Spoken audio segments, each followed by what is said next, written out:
Hello students, good evening.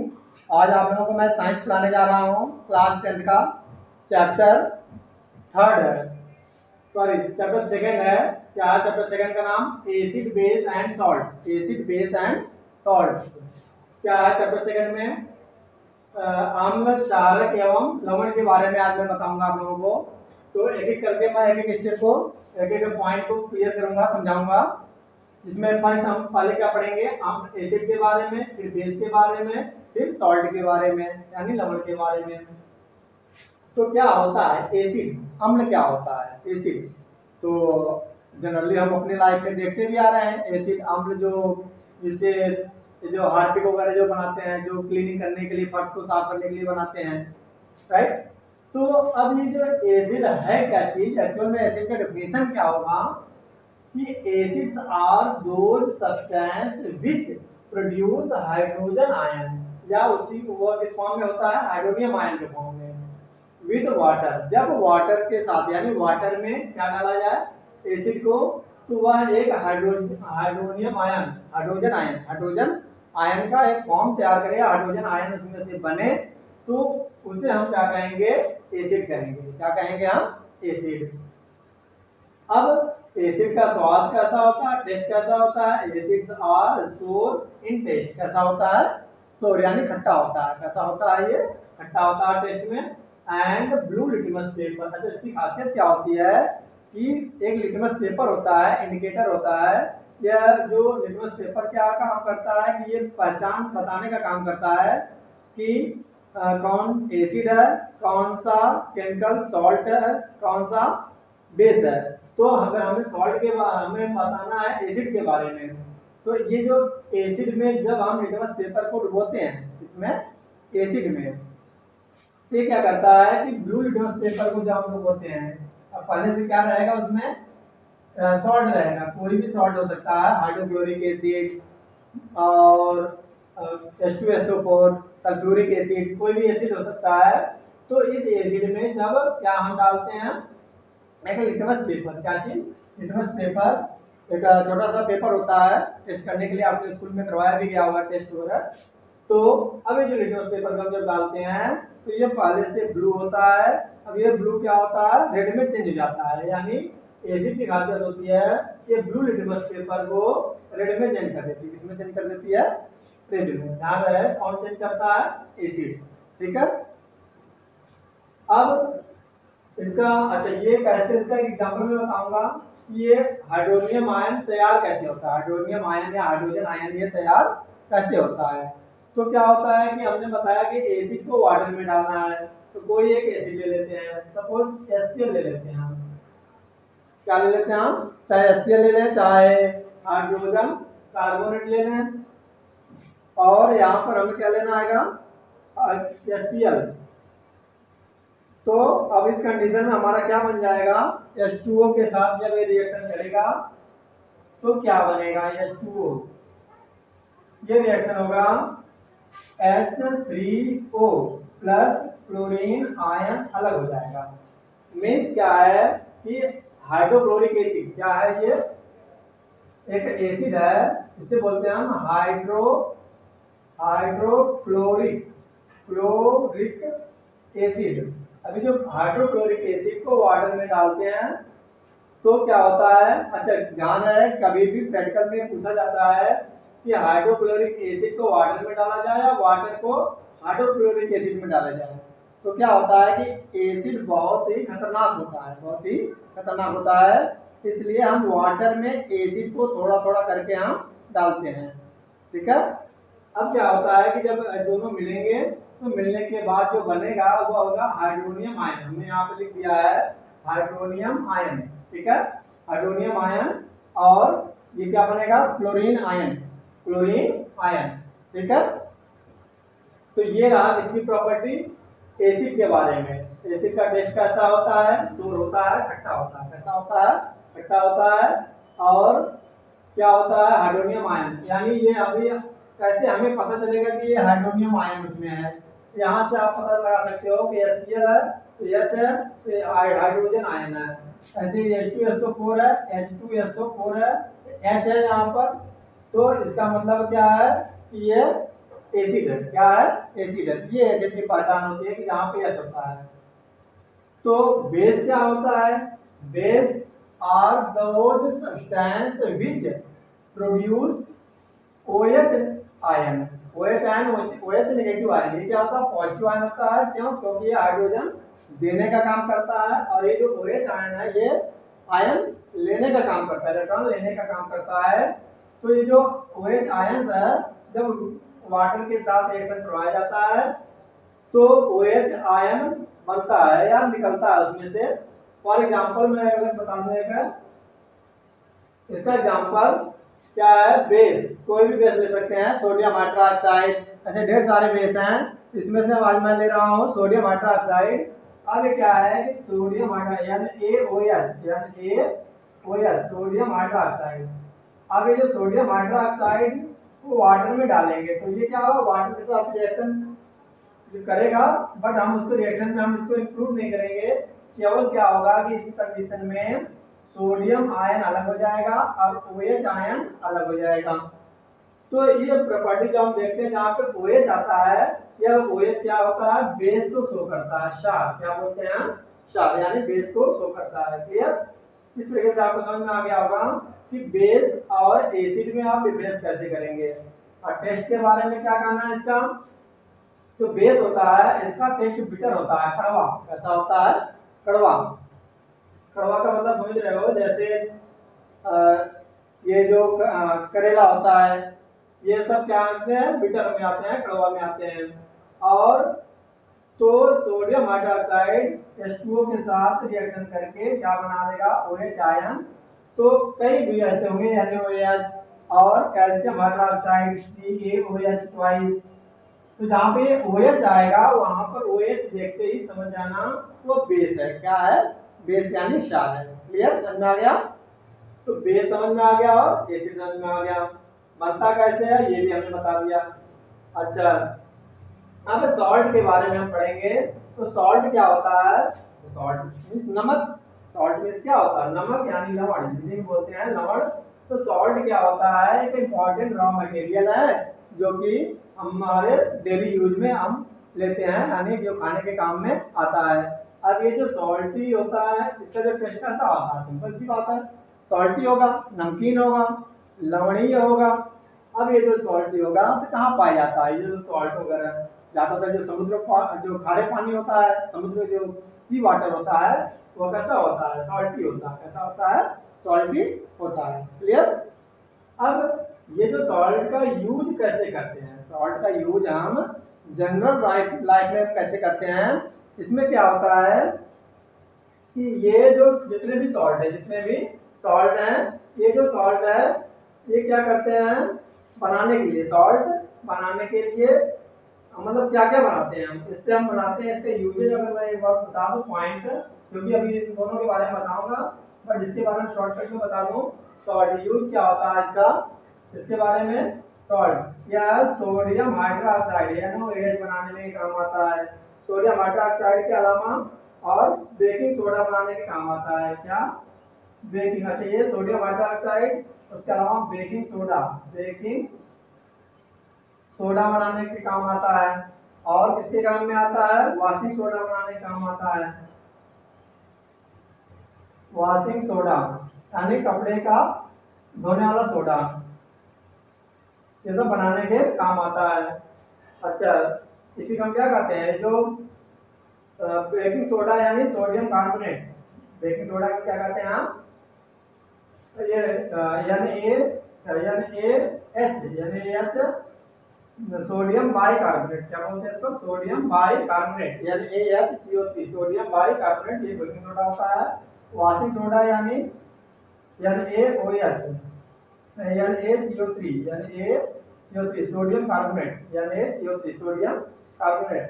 तो ये जो होते हैं ये सब क्या है? इसमें क्षार होता है। क्या होता है? इसमें क्षार होता है। सोडियम बाइकार्बोनेट और सोडियम कार्बोनेट ये सब किसमें आते हैं? क्षार में आते हैं, बेस में आते हैं। क्लियर? यानी जो साबुन वगैरह होता है किसमें आता है? अच्छा, तो ये बनाने के लिए सॉल्ट का यूज करते हैं, मैं ये बताने की कोशिश कर रहा हूँ। ठीक है? अब आते हैं हम नेक्स्ट पॉइंट पर इसके बाद है एक अलग पॉइंट है ये पूरी तरह से, क्या है, इंडिकेटर क्या होता है।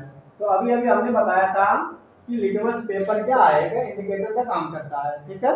तो अब इंडिकेटर के बारे में मैं प्रॉपर तरीके से, आप इसको पॉज करके नोट डाउन कर सकते हो अच्छे से। क्या है इंडिकेटर? अब इंडिकेटर दो टाइप के होते हैं, इंडिकेटर दो टाइप के होते हैं। कौन कौन सा होता है इंडिकेटर? एक होता है आर्टिफिशियल और एक होता है नेचुरल।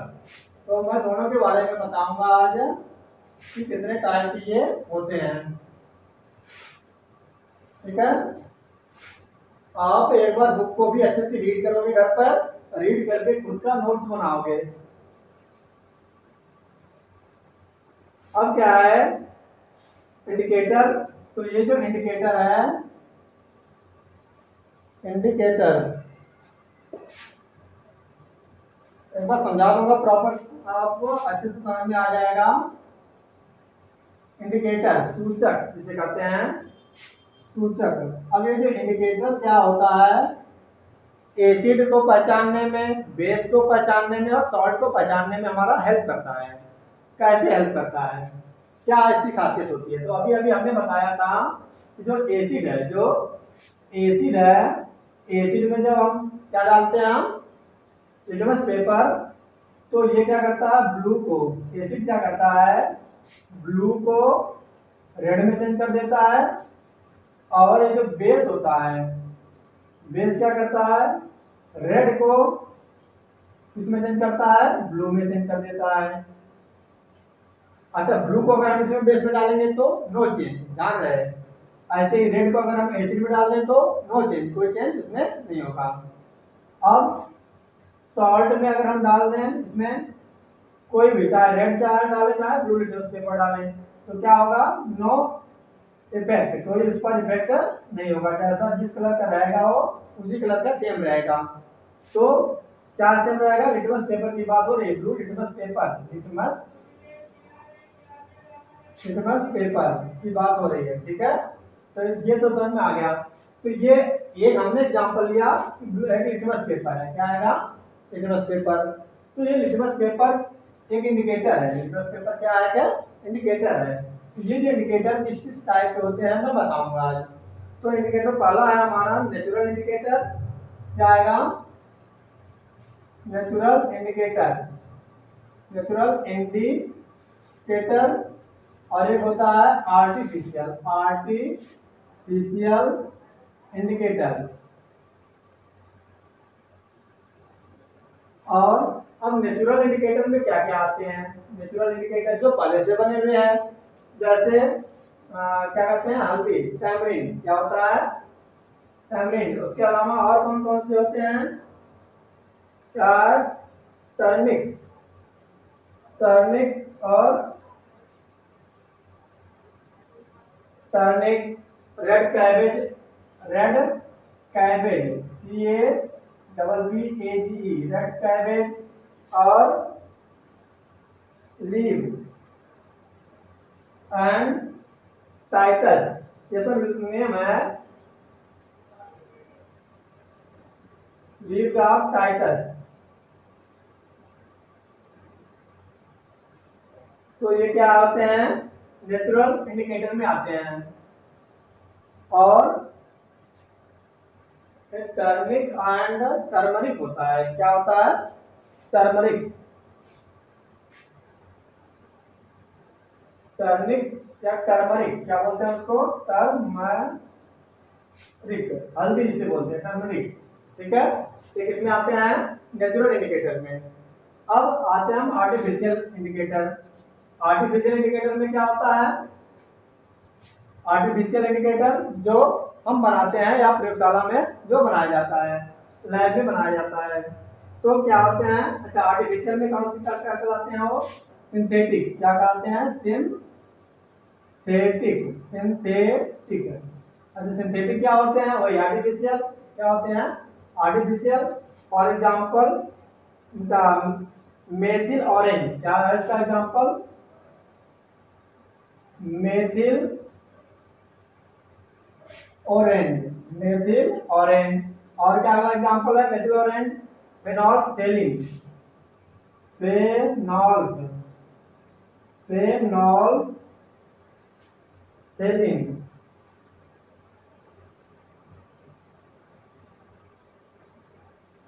ठीक है, अच्छे से नोट कर लेना इसको। फिनोल्फथेलिन ये सब इसके क्या है, आर्टिफिशियल इंडिकेटर है।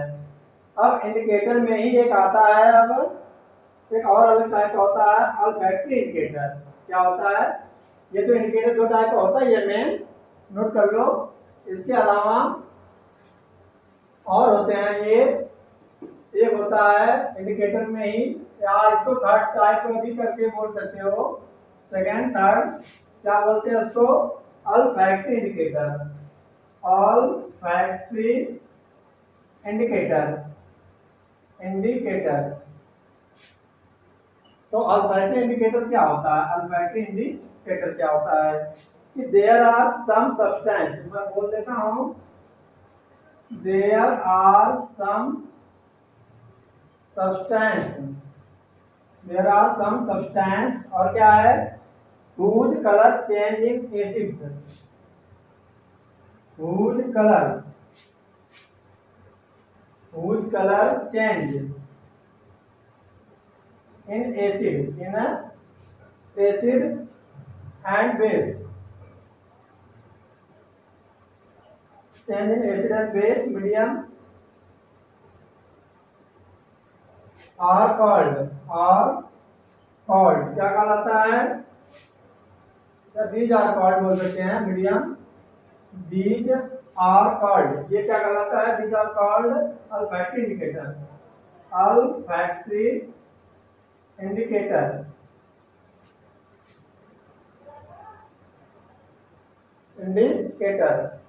अब एग्जांपल इसका मैं पहले लिखूं फिर समझाऊं उसको। क्या है, वैनिला, अनियन और डोव, पीपीसी कर लो। मतलब क्या है कि ऑल्फैक्टरी इंडिकेटर क्या होते हैं, olfactory these are some substance, एक ऐसे सब्सटेंस हैं whose colour change in acid, जब हम उसमें कुछ एसिड में हम जब डुबोते हैं या बेस में डुबोते हैं तो उसका कलर खुद ब खुद क्या होता है, चेंज हो जाता है।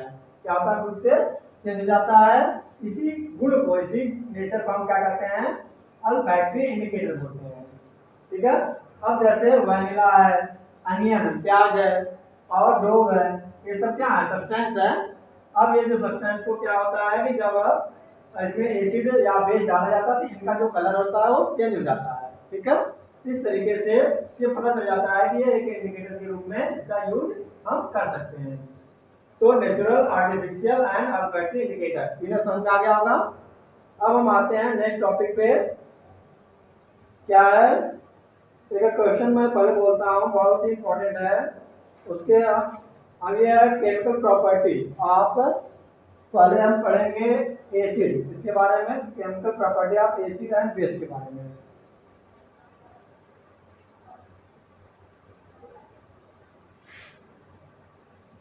आप अच्छे से एक करके पॉइंट समझोगे तो सारा समझ में आ जाएगा।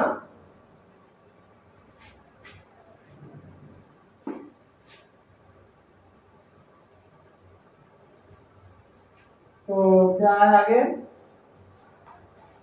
Properties of chemical property.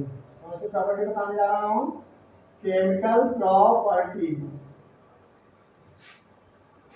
Of acid and salt. Salt में पहले बेस के बारे में समझाऊंगा। ठीक है, एसिड एंड बेस, एसिड यानी अम्ल एंड क्षार के बारे में मैं पहले बताऊंगा। तो क्या है फर्स्ट प्रॉपर्टी कि एसिड कह रहा है, how do acid react with metals. एक क्वेश्चन आएगा पेपर में, बड़ा इंपॉर्टेंट क्वेश्चन, नोट कर लो। हाउ डू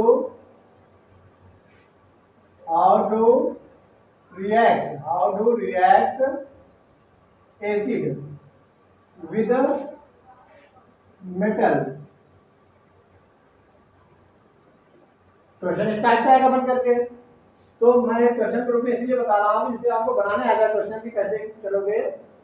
तो क्या होता है कि ये जो मेटल के साथ एसिड, तो क्वेश्चन ऐसे बन सकता है कि what happen when metal react with acid, what happen when metal react with acid, जब कोई धातु इसके साथ रिएक्शन करती है एसिड अम्ल के साथ तो क्या होता है, ऐसे भी क्वेश्चन पूछ सकता है। तो ऐसे भी क्वेश्चन पूछ सकता है कि how you gain hydrogen gas तुम कैसे प्राप्त कर सकते हो। तो इन सबका आंसर एक ही होगा, वो मैं जो समझाने जा रहा हूँ। क्या है, पहले एसिड के बारे में है, हाउ टू रिएक्ट एसिड।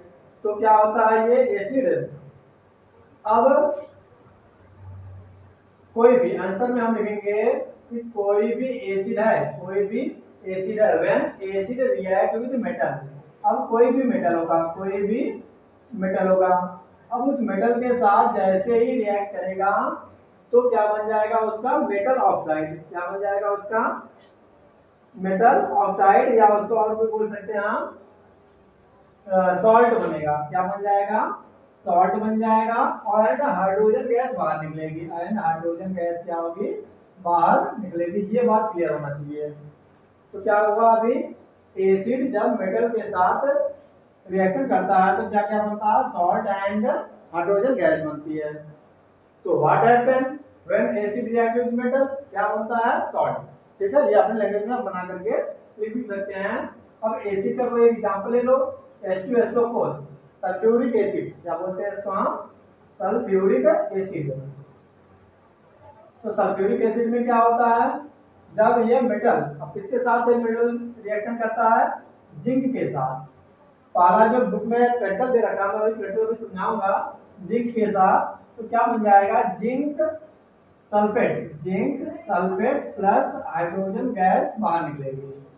ठीक है, तो इसके लिए क्या होता है कि एक स्टैंड होता है, क्या होता है, एक स्टैंड में हम एक बीकर को लगा देते हैं। अब बीकर को हम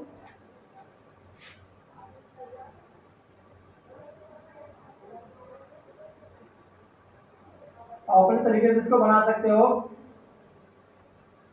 अब बीकर को हम यहाँ पे टाइट कर लेते हैं। अच्छा, ये क्या टेस्ट ट्यूब है, इसे बीकर नहीं बोलते हैं, इसे बोलते हैं टेस्ट ट्यूब। क्या बोलते हैं, टेस्ट ट्यूब। अब टेस्ट ट्यूब को किसमें हमने टाइट कर दिया, स्टैंड, इसमें स्टैंड में हमने टाइट कर दिया। और फिर उसमें से एक हम पाइप लेके जाते हैं, कहाँ पर, एक अलग बर्तन में, और इसे हम बोलते हैं, कोई भी बर्तन हो सकता है। अब इसमें पहले से क्या क्या होता है,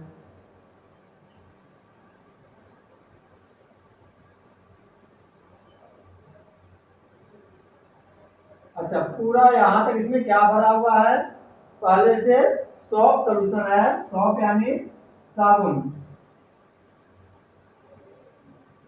सॉफ्ट सोल्यूशन।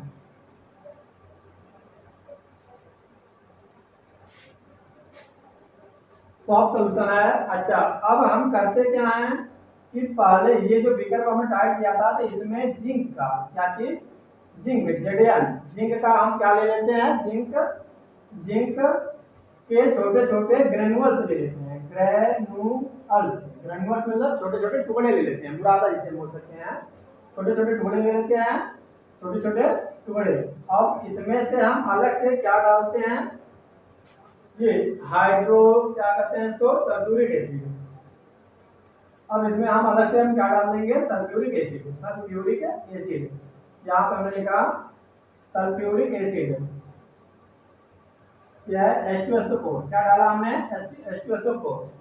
तो अब क्या होगा कि जब ये इसके साथ रिएक्शन करने लग जाएगा, खोलने लगेगा, ठीक है, हीट हो जाएगा, हीट होकर के इसमें से गैस बनेगी।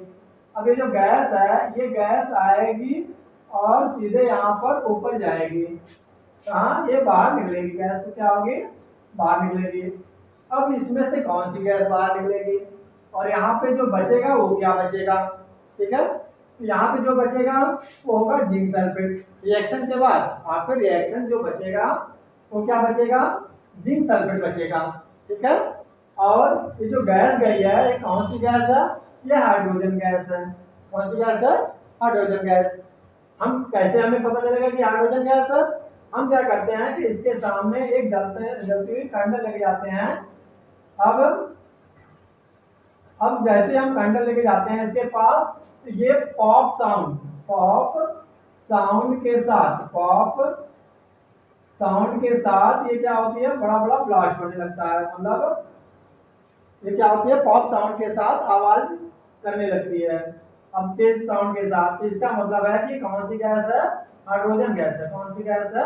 हाइड्रोजन गैस है। ठीक है, ये समझ में आ गया कि इसका प्रैक्टिकल कैसे करते हैं हम। ये कोई भी है, ये हम क्या बोल सकते हैं इसको, एक कोई भी वेसल बोल सकते हैं। ठीक है,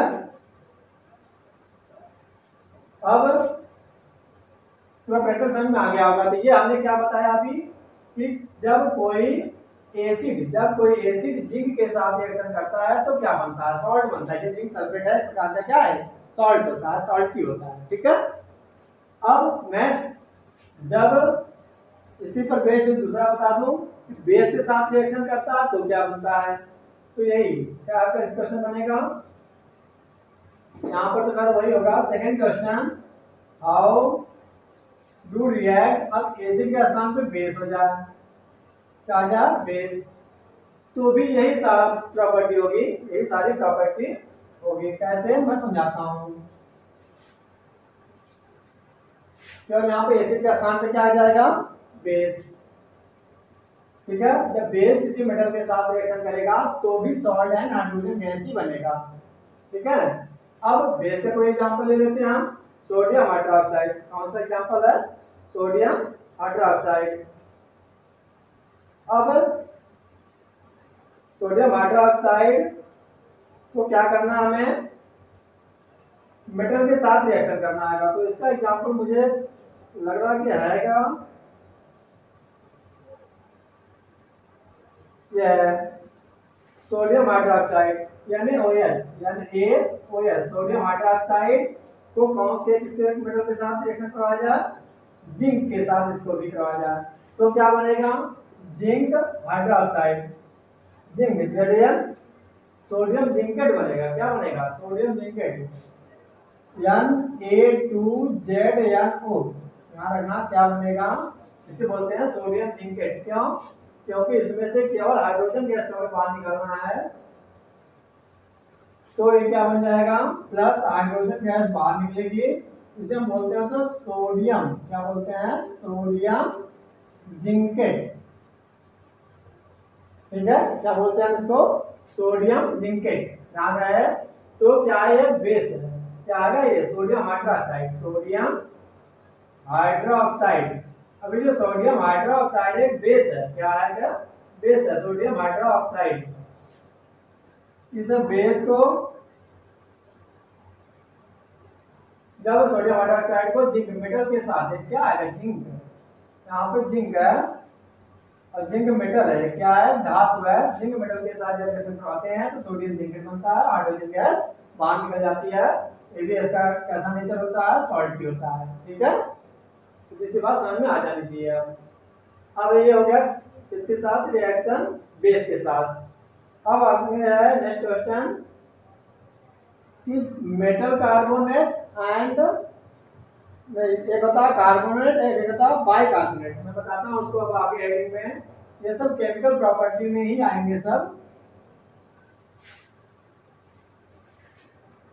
क्या होता है? व्हाट हैपन व्हेन,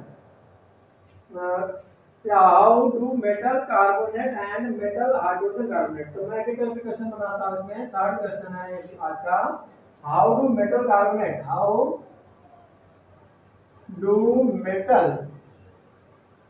कार्बोनेट, ये सब बुक का स्टेप वाइज में समझा रहा हूँ। बुक का ही क्वेश्चन है, हाउ डू मेटल कार्बोनेट, क्योंकि बुक के ये 20 के क्वेश्चन हमने लिया है और उसको मैं समझा रहा हूँ जिससे कि आप जब बुक रीड करो तो वह पूरी बुक अच्छे से समझ में आ जाए, पूरा जो चैप्टर है सेकंड वो अच्छे से प्रॉपर तरीके से समझ में आ जाए। तो how do metal carbonate, how do metal carbonate react, किसके साथ? रिएक्ट विद एसिड और बेस। तो हम किसके बात करेंगे, ये एसिड के साथ, विद एसिड। तो करते हैं मेटल कार्बोनेट, क्या आएगा, मेटल कार्बोनेट। तो कार्बोनेट का फार्मूला क्या होता है, कार्बोनेट, कार्बोनेट के लिए क्या यूज करते हैं हम, CO3। अब कौन सा कार्बोनेट है, सोडियम कार्बोनेट है, तो Na2CO3 सोडियम कार्बोनेट। और वैसे ही अलग अलग कार्बोनेट हो सकते हैं। तो यहाँ पर आंसर में क्या होगा कि व्हेन, हम अपने तरीके से लिख सकते हैं कि व्हेन सोडियम कार्बोनेट, मैं पहले लिखूंगा एक बार कि सोडियम क्या आएगा, सोडियम कार्बोनेट रिएक्ट विद, इसके साथ रिएक्ट करेगा एसिड, किसी भी एसिड के साथ जब रिएक्शन करेगा तो क्या बनेगा, क्या बनेगा, ये क्या बनेगा, सोडियम कार्बोनेट है, ये अलग अलग हो जाएगा और सॉल्ट बन जाएगा, वाटर बन जाएगा और कार्बन डाइऑक्साइड गैस बन जाएगी। क्या क्या बनेगा, पहले तो सॉल्ट बनेगा, पहले salt plus salt plus water और प्लस क्या होना, carbon dioxide gas, carbon dioxide gas. ठीक है, तो ये समझ में आना चाहिए कि सोडियम कार्बोनेट, जब कभी भी कोई भी कार्बोनेट हो, सोडियम कार्बोनेट हो, कोई भी मेटल हो, जब मेटल कार्बोनेट एसिड के साथ रिएक्शन करेगा तो क्या बनेगा, सॉल्ट बनेगा, वाटर बनेगा, कार्बन डाइऑक्साइड गैस बनेगी। तो क्वेश्चन ऐसे भी पूछा जा सकता है कि how you get carbon dioxide with react acid, acid के साथ रिएक्ट करवा करके रिएक्शन करने के बाद कार्बन डाइऑक्साइड गैस कैसे प्राप्त होगी। तो कैसे प्राप्त होगी, जब कोई मेटल कार्बोनेट, क्या सोडियम एक मेटल है कि नहीं, तो सोडियम हमने पर्टिकुलर एग्जांपल ले लिया, यहाँ पे मेटल कार्बोनेट लिखो तो ज्यादा बेटर रहेगा। एक मेटल कार्बोनेट है, कोई भी कार्बोनेट है, ये इसके साथ रिएक्शन करेगा एसिड के साथ, तो क्या बनेगा, salt and water, carbon dioxide बनेगा, तीन चीजें। ठीक है, तो मेटल कार्बोनेट का फार्मूला बना दो, क्या आएगा, सोडियम कार्बोनेट ले लो पहले, तो सोडियम Na2CO3, इसके साथ रिएक्शन करना है एसिड। अब कौन सा एसिड लेना है, चाहे HCl लो चाहे H2SO4 ले लो, यहाँ पर HCl लेंगे, क्या चीज, HCl। क्या सॉल्ट क्या बनेगा इसका, वही सोडियम क्लोराइड, देखो Na और Cl ये दोनों एक साथ हो जाएंगे, क्या बन जाएगा, NaCl प्लस वाटर बनाना हमें H2O, तो H2O वाटर बनेगा प्लस कार्बन डाइऑक्साइड गैस, क्या बनेगा, plus carbon dioxide gas, CO2 carbon dioxide gas. अब ये बैलेंस भी कर लो, एक बार बैलेंस भी करना प्रैक्टिस कर लो, इसी का फर्स्ट चैप्टर का।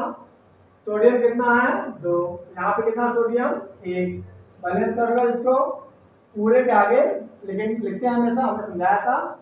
तो ये क्या आ जाएगा, 2, ये आ जाएगा सोडियम क्लोराइड, क्या आ जाएगा, सोडियम क्लोराइड। अच्छा, कार्बन कितना है, 1, इधर कितना है कार्बन, 1, यानी ये बैलेंस है, कार्बन क्या आएगा, बैलेंस है। O कितना है, 3, इधर कितना है वो, 1 और 2 मिलकर के 3 है, कार्बन ऑक्सीजन बैलेंस है। हाइड्रोजन कितना है, 1, इधर हाइड्रोजन कितना है, 2, यानी हाइड्रोजन बैलेंस नहीं है। देन यहाँ पे हम 2 लिखेंगे, तो 2 हाइड्रोजन हो जाएगा और हाइड्रोजन 2, ये हो गया बैलेंस। क्लियर, अब क्लोरीन चेक कर लेंगे, Cl कितना है, 2, Cl क्या है, क्लोरीन गैस, क्लोरीन एक ही साथ है तो 2 Cl है तो 2 दोनों के लिए काम करता है, तो 2 Cl हो गया, यानी क्लोरीन भी बैलेंस है। इस तरीके से अब ये क्वेश्चन क्या हो गया, बैलेंस हो गया, राइट। अब हम आते हैं कि हाउ मेटल कार्बोनेट रिएक्ट हो गया। अब इसी का क्वेश्चन नंबर 4 है कि how do metal carbonate, metal bicarbonate, how do metal bicarbonate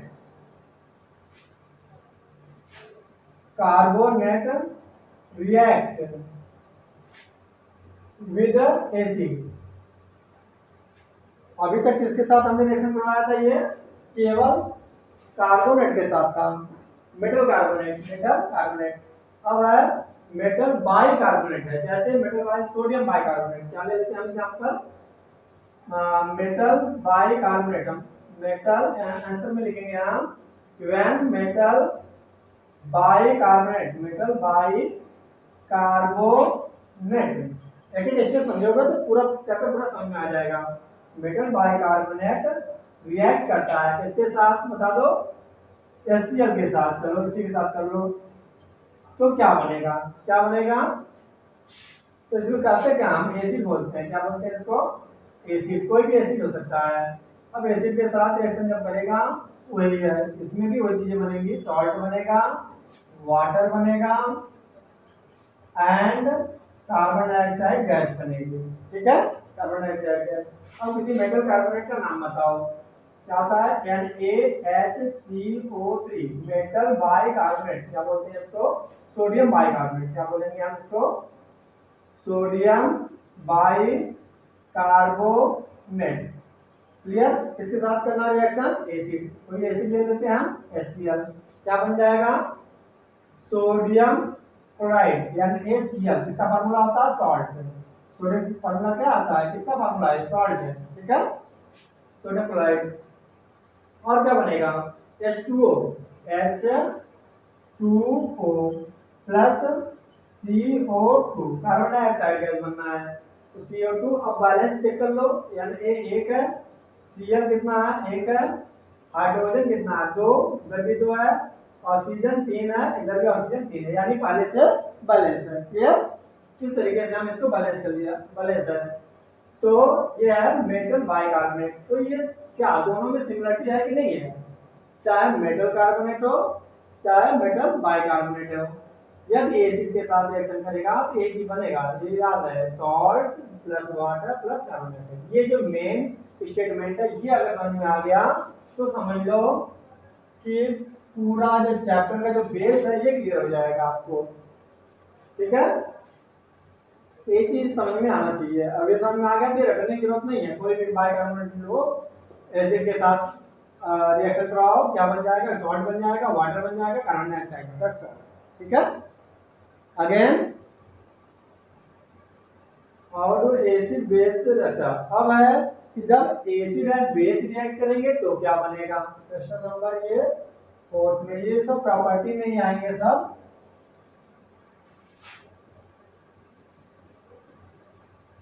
how do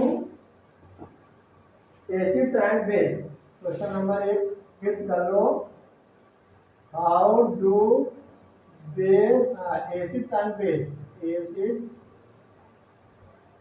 and base, and base. आपको कितना समझ आ रहा है कितना नहीं? जहां पे प्रॉब्लम आती है तो आप हमारे यूट्यूब चैनल पे जा करके वहां पर एक बार सब्सक्राइब कर लो। सब्सक्राइब करने के बाद जो भी प्रॉब्लम आती है वहां पर आप पूछ सकते हैं मैसेज में। तो हमें बताना है इसमें how do acids and base, acids and base react to each other, मतलब कैसे रिएक्ट करते हैं। Acid base react to each other, ये एक दूसरे के साथ कैसे रिएक्शन करते हैं। बड़ा इंपॉर्टेंट क्वेश्चन है क्या कि हाउ डू एसिड और बेस। अभी तक हम अलग अलग, एक एसिड के साथ रिएक्शन करवाए थे, बेस के साथ रिएक्शन करवाए थे। अब ये दोनों अगर मिलेंगे तो क्या बनेगा? तो क्या बनेगा? तो जब एसिड और बेस जब ये दोनों मिलेंगे तो सिंपल सी बात है कि क्या बन जाएगा? सॉल्ट बन जाएगा। क्या बनेगा? सॉल्ट बनेगा और प्लस वाटर अलग हो जाएगा, प्लस वाटर अलग हो जाएगा। ठीक है, तो अब एसिड, एसिड में क्या क्या आता है? कोई भी एसिड ले सकते हैं हम। सोडियम क्या है? एसिड है, सोडियम हाइड्रोक्साइड और ले सकते हैं हम यहाँ पर। उसके अलावा सोडियम NaOH, और कोई बेस ले लेते हैं, HCl ले लो। तो क्या बनेगा? सोडियम और क्लोरीन एक साथ हो जाएगा, ये हो जाएगा sodium chloride plus H2O, water बन जाएगा। ये समझ में आ गया आपको प्रॉपर तरीके से कि व्हाट हैपन, क्या होता है जब acid and base react each other. क्या होता है? सॉल्ट एंड वाटर प्रिपेयर होता है, यानी हमारा जो प्रोडक्ट है वो क्या मिलता है? सॉल्ट एंड वाटर मिलता है। क्लियर? तो ये हो गया सेकंड चैप्टर का, यही सब बेस है। अगर ये चीज आपको समझ में आ गया तो समझ लो सेकंड चैप्टर इसका मतलब समझ में आपको आ रहा है। प्रॉब्लम कुछ भी नहीं है, क्योंकि केमिस्ट्री, बायोलॉजी एंड फिजिक्स तीनों में जो सबसे मेन जो समझ में आने वाली चीज है वो क्या आएगा हमारा केमिस्ट्री। अगर केमिस्ट्री समझ में आ गई तो समझ लो फिजिक्स और तो बायो तो बहुत इजी है। अब इसके बेस पे अगर केमिस्ट्री का समझ में कब आएगी, प्रॉब्लम यही होती है स्टूडेंट्स के साथ हमेशा कि ये समझ में कब आएगी, जब उनका बेस जो मैं ये समझा रहा हूँ कि एसिड बेस मिल करके सॉल्ट एंड वाटर, ये चीज आपको मालूम होना चाहिए। ये मालूम है तो ये आप एसिड किसी एसिड का नाम लिख लो और बेस किसी बेस का नाम लिख लो, रिएक्शन कराओ, ये आपके माइंड में मालूम होना चाहिए कि क्या बनना चाहिए, सॉल्ट एंड वाटर बनेगा, तो सॉल्ट एंड वाटर हमारा बन जाएगा, राइट। तो इस तरीके से हमारा ये बन जाएगा सोडियम हाइड्रोक्साइड HCl और क्या बन जाएगा sodium chloride plus H2O water बन जाएगा, ठीक है। बोलते क्या है, हमने बार बार बताया सोडियम हाइड्रोक्साइड लिखना हो लिख लो, ठीक है। अब नेक्स्ट टॉपिक है What do all acid and all base have in common? हाँ बड़ा इंपॉर्टेंट क्वेश्चन ये भी है, क्वेश्चन नंबर 6। क्या है कि ये जो बेस है और सॉल्ट दोनों में कॉमन क्या है, दोनों में कॉमन क्या है, क्वेश्चन नंबर 6 है। What do all acid, what do all acids and bases have common, have in common, have common।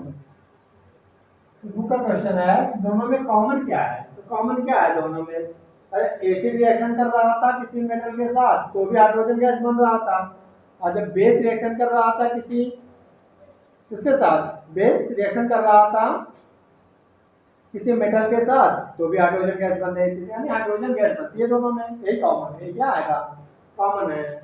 तो क्या लिखेंगे, acid and base react with any method, तो ये आंसर में लिखेंगे हम क्या, acid and base, acid and base react, acid and base react with any metal, react with any metal, any metal की क्या हमें देते हैं, metal make product, make product, make product, क्या प्रोडक्ट हमारा तैयार करते हैं, ये हाइड्रोजन गैस, कौन सा, हाइड्रोजन गैस, ठीक है, कौन सा गैस तैयार करते हैं हमेशा, हाइड्रोजन गैस, ये हमारा कॉमन है दोनों में। और एग्जांपल अगर देखना हो तो आप फर्स्ट हमने समझा दिया था कि एसिड जब मेटल के साथ रिएक्शन करता है तो क्या क्या बना था, याद करो एक बार, एसिड जब इसके साथ रिएक्शन करेगा मेटल के साथ तो क्या बना था, सॉल्ट प्लस हाइड्रोजन गैस, क्या बना था, सॉल्ट प्लस हाइड्रोजन गैस, ध्यान रहे क्या क्या बना था, एसिड हो और क्या आएगा, कोई भी मेटल हो तो क्या बनेगा, अभी अभी पीछे में समझाया था, क्या बनेगा, सॉल्ट बना था एंड हाइड्रोजन गैस बना था, ध्यान रहे। और बेस रहेगा तो कोई भी बेस हो और मेटल है तो भी वही बनेगा, सॉल्ट प्लस हाइड्रोजन गैस, ये दोनों बनेंगे सेम, ठीक है, ये चीज समझ में आना चाहिए। अब नेक्स्ट टॉपिक क्या है, हाउ स्ट्रॉन्ग और एसिड और बेस। अब हमें ये कैसे पता चलेगा कि कौन कौन सा एसिड ज्यादा स्ट्रॉन्ग है, कौन सा अम्ल ज्यादा स्ट्रॉन्ग है यानी बहुत बढ़िया अच्छे क्वालिटी का है, और कौन सा जो एसिड है वीक है कमजोर है, इसके बारे में मैं बताने जा रहा हूँ। अब क्या है,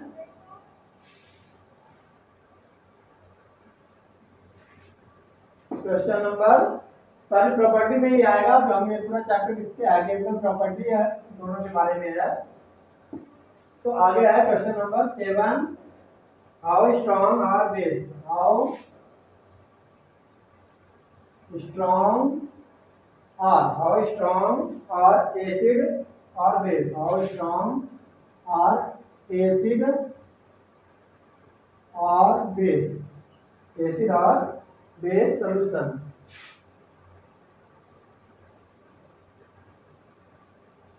कैसे होते हैं, कौन कितना ज्यादा स्ट्रॉन्ग होता है, तो पहले मैं लिख दूं फिर समझाऊंगा आपको। इसका आंसर है कि which substance have less pH, विच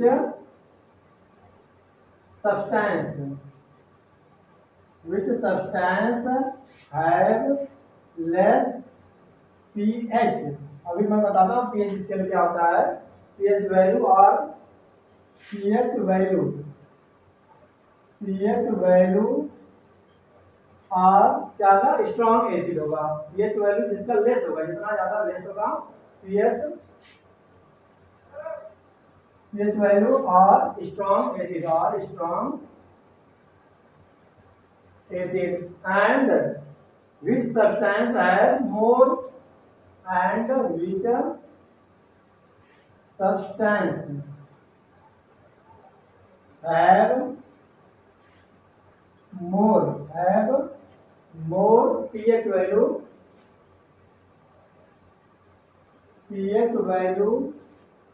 और क्या होगा, वीक क्या है,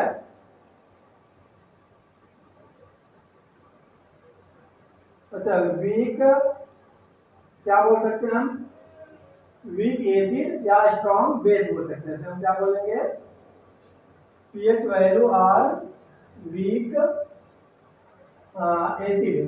एसिड और स्ट्रॉन्ग बेस, ऐसे भी समझ सकते हो। मतलब क्या है, pH वैल्यू होती क्या है, मैं ये पहले आपको बता दूं कि pH स्केल क्वेश्चन इसमें बन जाएगा, फिर इसको मैं आपको समझाता हूँ क्या है pH स्केल। ये क्या होता है कि हाँ, कोई भी एसिड है, वो कितना ज्यादा, बहुत ज्यादा उसके अंदर एसिडिक नेचर है या कम नेचर है, या ज्यादा बेसिक है या कम बेसिक है, तो उसके बारे में क्या करते हैं हम, pH स्केल के लिए हम एक टेबल बुक में बना रखा है जहाँ पर बीच में होता है 7, ये होती है pH वैल्यू। क्या होती है, pH वैल्यू, क्या बोलते हैं इसको, pH वैल्यू।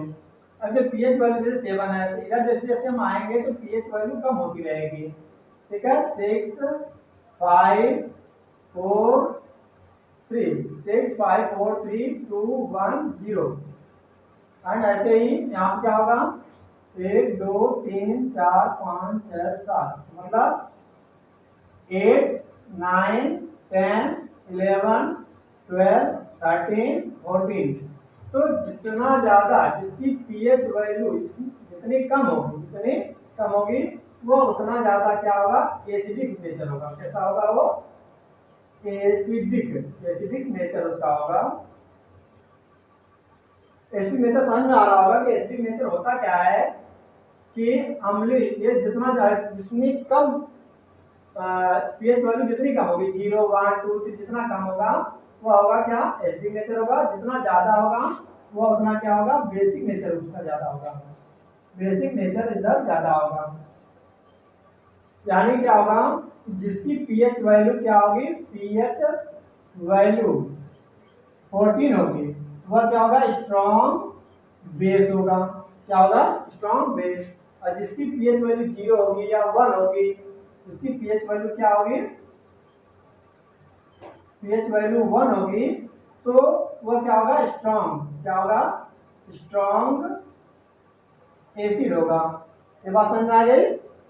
तो स्ट्रॉन्ग एसिड कब कहेंगे, जब pH वैल्यू कम होगी, लेस होगी। हमने पहले बता दिया कि जब क्या होगा, सब्सटेंस जिसकी pH वैल्यू लेस होगी वह क्या होगा, स्ट्रॉन्ग एसिड होगा। तो जब pH वैल्यू कैसे कम होगी, लेस होगी, अब लेस वाली बात समझ में आ गई होगी। यहाँ से एक अलग क्वेश्चन हो गया कि pH स्केल क्या है, उसी के बेस पे हमने इसको समझा दिया, ठीक है। अच्छा, जिसकी 7 होगी, अच्छा जैसे जैसे हम pH वैल्यू को बढ़ाएंगे वह कैसा होता जाएगा, 0 1 2 3, जैसे 7 में पहुंचेगा तो न्यूट्रल हो जाएगा। क्या हो जाएगा, न्यूट्रल। और न्यूट्रल का मतलब क्या हो गया कि सॉल्टी नेचर शो करेगा। ऐसा नेचर शो करेगा, वो सॉल्टी नेचर शो करेगा, न्यूट्रल हो जाएगा, उदासीन हो जाएगा, ठीक है। फिर जैसे जैसे pH वैल्यू बढ़ने लगेगी और 7 से भी ज्यादा बढ़ेगी तो उसका नेचर कैसा हो जाएगा, बेसिक नेचर हो जाएगा उसका, ठीक है। ये समझ में आ गया होगा कि एसिडिक नेचर कब ज्यादा होता है, बेसिक नेचर कैसा होता है। अब इसमें क्या होता है, एसिडिक नेचर में हाइड्रोजन आयन की जो मात्रा होती है ये बड़ी बड़ी होती है। इसमें किसकी मात्रा बड़ी होती है? OH आयन की मात्रा बड़ी होती है। ठीक है, इसमें OH आयन की मात्रा ज्यादा होती है और इसमें हाइड्रोजन आयन की मात्रा ज्यादा होती है। ठीक है, क्यों? क्योंकि ये एसिडिक है और ये बेसिक नेचर को शो करता है। ठीक है, अब पीएच स्केल होता क्या है? बुक में दे रखा है a scale for measuring hydrogen ion concentrated in solution is called pH scale. क्या कहलाता है? मैं अगर डिफिनेशन को एक बार लिख दूं, क्या है pH scale? A scale for measuring, a scale for measuring, a scale for measuring hydrogen ion, measuring hydrogen ion, या इसको शॉर्टकट में बोल सकते हैं हाइड्रोजन आयन को, hydrogen ion, hydrogen ion concentrated in solution, concentrated in solution, कोई भी solution है उसमें हाइड्रोजन आयन होता है, OH आयन, दोनों हाइड्रोजन आयन होना चाहिए। दोनों का कितना वो कंसंट्रेट है, कंसंट्रेट का मतलब क्या था? शांत, शांत का मतलब कितना कितना, उसमें वाटर की क्वांटिटी कितना कम है, वाटर की क्वांटिटी कितना कम है, वो क्या कहलाता है? कंसंट्रेट। मैं एक टॉपिक और समझा दूं यहाँ पर, ये इसके लिए डिफिनेशन कि कब कोई सब्सटेंस कंसंट्रेट होता है और कब कोई डाइल्यूट होता है। जब वाटर की क्वांटिटी लेस होगी, क्या होगी? Less water in acid is called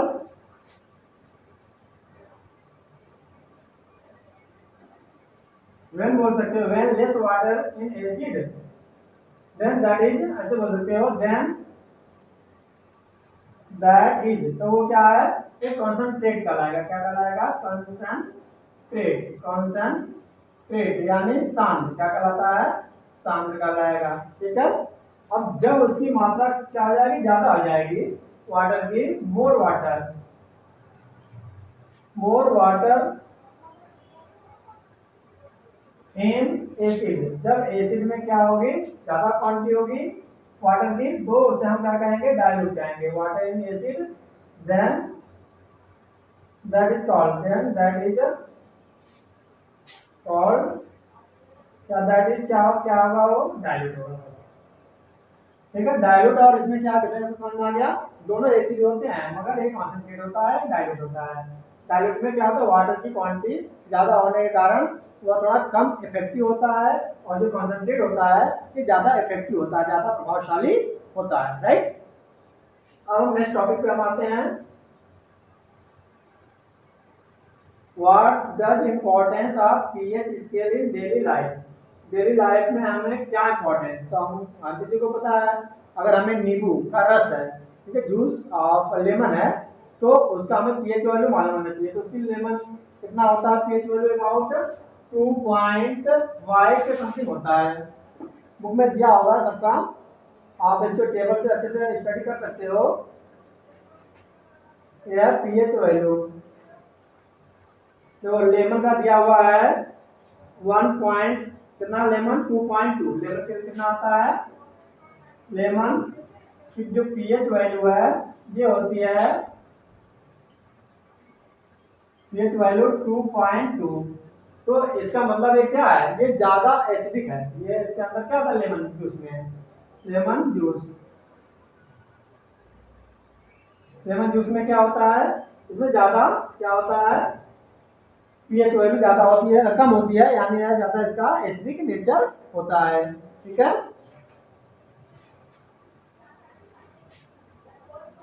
और अच्छा उसके बाद क्या आएगा?